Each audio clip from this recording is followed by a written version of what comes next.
বলছো মাছ দাও তো, দাও দেখি একটু ভালো দেখে মাছ দাও, বেশি দেবা না, হ্যাঁ 700-800 গ্রাম মতো দাও দেখি। ডিম ডিম থাকে না যেন, পেটি নালে নষ্ট হয়ে যায়। হ্যাঁ এটা ডিম নেই, কাটো। তো তো একটুখানি কাতলা মাছ নিয়ে নিচ্ছি অল্প করে,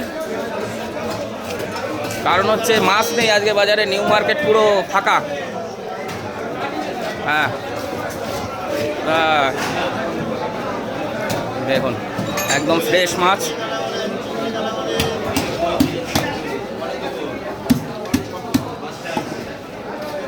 আটশো, ঠিক আছে কাটো, আজ ছাড়াও, দাও কাকা পিস করো, বড় বড় পিস করবা, বেশি ছোট করবা না, ঠিক আছে।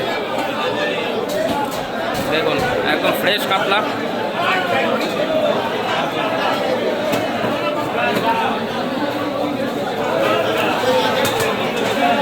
কাকা হচ্ছে কাতলা স্পেশালিস্ট, দেখুন শুধু কাতলা মাছই আছে, ঠিক আছে।